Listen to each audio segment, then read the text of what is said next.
Hey guys, thank you so much for clicking on the video. I hope everybody is doing well this week. If you're new here to my channel, welcome to Lynette Speaks, where I speak my mind and I speak about today's trending topics or just things that happen to interest me. If you vibe with the content, please feel free to share, like, and subscribe. It is much appreciated. I also have another channel called Lynette's Perspective, where I was reviewing reality TV shows, so feel free to check it out. Link is below. Now let's just get right into it, because today I want to talk about Gen Z in the workplace, and I want to ask you all this question. Do you guys think that Gen Z is lazy? Because I keep seeing this topic trending on social media. And I want to talk about it today because I've been hearing a lot about how we as Gen Xers and Boomers don't really understand how things work. And I want to argue against that because we don't all think the same. But here is an example of what people are talking about when they put down Gen Z.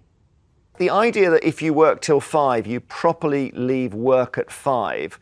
Nina's generation 5 Absolutely was the not. moment you start But work. all this business of I'm not feeling it today, and I've got to take a day off Is that because true? it's There are lazy people in every generation. All of those stickers will have lazy people there, and they will also have to me hardworking there's a greater people. proportion of what you call lazy people. I think that the problem is that they feel entitled to have much more. Gen Z are entitled. I don't really agree with that. They're entitled. You feel entitled Absolutely that the not. world owes you a living. This is ridiculous. Does not. You have Isn't to it? work They've hard. been You left have in this to work weird for your situation living. where they're depending on what's called the bank of mum and dad. Well, exactly. Partly that I think that people feel as though, and this is generally speaking, that they feel as though it's the government's responsibility to pay for their wages. And you've got huge amounts of people, almost 5.3 million people in out-of-work benefits across all generations. The problem is the housing crisis, and your generation have blocked housing for my generation.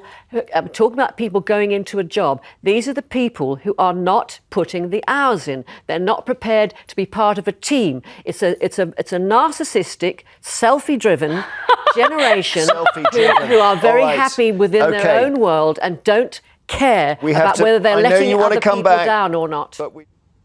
Wow, that was terrible. Gen Z is a narcissistic, selfie-driven generation who are happy in their own world. So first of all, I don't agree at all with the generalized statement that she made about Gen Z. I think that was awful. Notice how the young woman was trying to bring up the housing crisis and they both just ignored her. Like the fact that many young people who still have to live at home with their parents is somehow a failing on the young people and not the fault of the ridiculous rise in both rent and home prices. And likely, I think that the older lady here, who's probably a baby boomer, likely feels the way that a lot of older people do feel in the workplace. And the older generation right now really has the power to both fire and hire a lot of Gen Z. And that's a problem, especially when they have so many preconceived notions about Gen Z and are really prejudiced based on age. But let's take a look at what Gen Z has to say about all this. Not stand how the news has been dogging Gen Z and calling them lazy for not wanting to work a 9 to 5 for the rest of their lives. Let me put it in perspective for everybody who's a little confused here, okay? I work 5 days out of the week, 40 hours a week, okay? I do not make enough to live on my own. I would not make enough to pay rent, water, electric, and eat. All by myself. I would not be capable of doing that. 20 years ago when you were getting started, you could live on your own. 20 years ago, when you first started, you were able to do everything that I am now struggling to do. Okay, well, she's right. She's 100% right.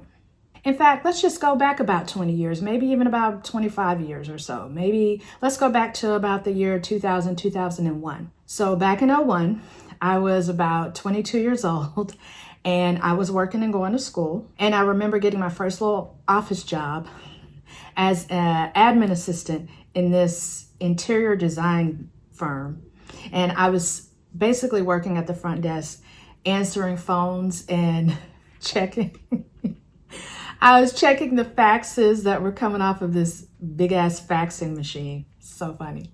Anyway, I remember getting my first 1-bed, 1-bath apartment, which was about $650 a month, maybe a little bit less. And I remember I also had my first little car payment, which was about maybe $250 a month, maybe $230, something like that. And I remember it was such a big deal to have to both pay rent and a car payment back then. But when I look back, I'm just like, oh my gosh. It was scary. And now I laugh about it like, wow, car payment, that was like, it's probably about $248 a month. Anyway, health insurance through your company used to be, I swear, like $50 a month when you get your sign up through your company or whatever to get your health insurance. And after all that, of course, you still have plenty of money to go out, have a life, go on road trips, have fun. We used to go to New York all the time. That was just our favorite place to visit. So we had a lot of fun. There was a lot that, looking back, we could do with our paychecks. In fact, back in 2004, actually, when I was 26, I actually was able to move to LA, which was my dream. And I remember being appalled that I had to pay $725 a month for a studio apartment. I was like, wow, LA is so expensive. But but I got to move to LA and live my dream and have fun. So yeah, there was a world of difference between what you can do with your paycheck now versus, she's right, 20, 25 years ago. So let's fast forward to today. And if you literally strip all of the benefits away from the worker to the point where they literally cannot even afford to rent a 1-bedroom apartment, even though they're working full time, then what is the value of work? What is the exchange? Because you're not just working just for the heck of it. You're working that 40-hour-a-week job for very specific, very tangible benefits, to cover the cost of living, to be able to afford your own place, to be able to get a car, to be able to have a social life, to be able to travel, to be able to go on trips. But again, if you strip all that away and you can't do any of the things with your paycheck that you could do 20 years ago, then what is the real value of that job? What is the exchange for your labor? And Gen Z is smart enough to know that you could get far more and do more with your paycheck 20 or so years ago, whether they were alive or not. They're very aware of how they're getting gypped. So it really does make sense as to why a lot of the younger generation would lose interest in working a 9-to-5, 40-hour-a-week job. Oh, these kids are so burned out, they're just lazy. It's like, no, they're working 40 hours a week, but at the end of the month, they have nothing to show for it. So if you're not making any progress and you look back 5 years and go, damn, I made $300,000 in the last 5 years, or I made $400,000 in the last 5 years, and I have nothing. If anything, I have $25,000 in debt. That's going to create burnout because you feel like you just put in 5 years of work and have nothing to show for it. And we still have people blaming them that, well, the reason you're broke is because of the coffee. It's like, no, it's the 25% inflation that we've faced that just destroyed people's spending power. It's the 30% increase in rent prices where people are spending 40% of their money on rent. You're still being taxed 20, 25, 30%. People just don't have any money. People aren't having kids. They're not being able to start families. People are struggling financially, fighting financially. Relationships are suffering. This is all decline in living standards. Exactly. You can't separate out Gen Z's feelings about the economy and their attitude towards work, towards their own individual jobs. I don't think Gen Z as a whole are lazy, even though I am a late Gen Xer, and I know a lot of people think that Gen Xers just hate Gen Z, but that's really not true. I think Gen Z is just very aware of how the system is working against them. And it's really not fair that they don't get the same leg up in the world that previous generations had. So how are many young people even surviving is really my question. I mean, besides still living at home with their parents or having to move out and having multiple roommates. Well, apparently they're having to work multiple jobs on top of everything else. A third of Gen Z has 2 jobs. A third. Not 10%, not 15, a third. That just to purchase a home, just to stay afloat, just to have a life, not a great life or doing super fun stuff all the time, just to survive. I have 2 jobs, and I've had 2 jobs pretty much for like the entirety of my adult life. Percent of us are concerned about job security, which is crazy because when you think about it, 50% of Gen Z also has side hustles. You would think that multiple income streams should equal less concerned, but guess what? Even with 2 incomes, a lot of people cannot afford to survive. So the world of work is looking pretty grim, at least from where I'm sitting.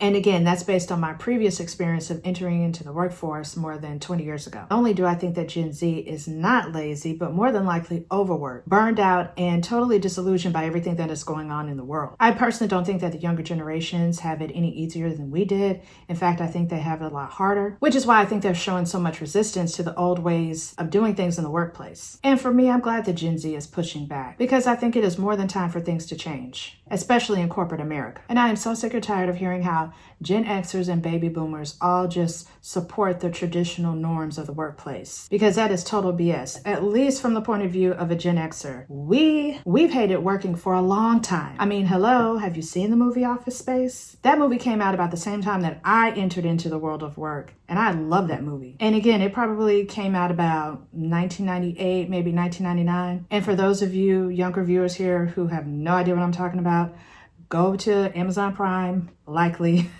and look up the movie, find the movie Office Space. Like I said, I think it came out about maybe 98. It's got Jennifer Aniston in it. Go ahead and check it out. It's a really good movie. It's a classic. But everything in that movie really spells out how so many of us were thinking as we were clocking in for the first time again to the world of work, where we felt like we had no control. We didn't make any of the rules, and there was no way for us to stand up for ourselves, and there was no way to fight back or stand up for ourselves without fear of getting fired. So I want to just dispel the myth that we, as Gen Xers specifically, feel like there is nothing wrong with working for a living. There is so much wrong with it, and so much has been wrong for a very long time. Oh my God, bro. Oh, hell no. Boy, what the hell, boy? Oh my God.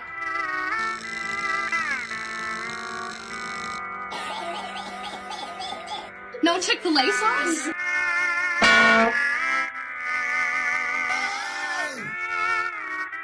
Man, shut your bitch ass up. What the hell? Oh my God, no way, yeah.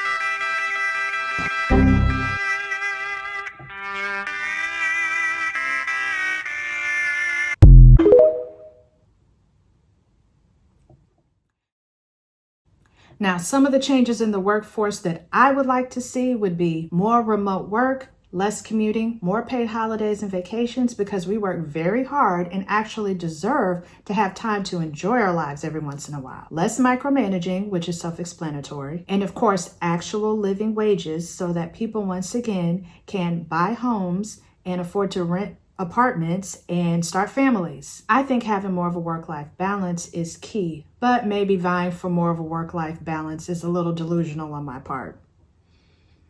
We noticed your productivity level is down by 30% over the last 2 months. We just wanted to check in, see how everything's going. Everything good at home? All's good? Oh, everything's fine. I'm just not working as hard. Okay, why is that? Well, I don't feel like it. You don't want to give it your all? No, I'm good. Can I ask why? I work too hard, and I want to live more. Right. Look, to be honest, this might affect your next promotion cycle. Yeah, it's fine. You don't want to get promoted? No, I'm happy where I'm at. I don't want to alarm you here, but from a career perspective, you're missing out on potentially hundreds of thousands of dollars in the future. I'm at a comfortable place in life by every standard in the world, except for when I look at people with more money than me. Where does this infinite growth go? When am I going to look around and see that I'm not really suffering, except for when I think about what I'm missing out on? Well, with all due respect, we do expect 100% out of our employees. Well, sir, with no due respect, literally nothing in nature operates at 100%, 100% of the time. Why should I expect myself to?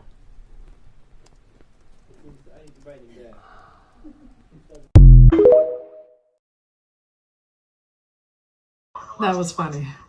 I love it. But you guys let me know what you think. Do you think that Gen Z have a right to complain about the current economy and the state of the job market? Or do you think that Gen Z as a whole are just lazy and entitled? Or is there something that we, as older generations, can actually learn from the Gen Z attitude towards work? I feel like Gen Zs have a way of approaching the workplace that if I had adopted from a younger age, probably would have made me healthier and happier. And in fact, a lot of the changes I've made to my managerial style and how I think about work are as a result of the influence from the Gen Z community. If you're a millennial or Gen X, you lived and breathed this world where work was life. You know, you probably really busted your ass to do well. You lived in a world where you thought that working, 12 hours a day was smart, working evenings, working weekends. Your boss was God. You sniggered at people that didn't understand that. And Gen Z's approach things very differently. Certainly in the last 5 years, I've been way more receptive to their way of thinking, and I've changed who I am as a person in the workplace as a result. Gen Zs are not,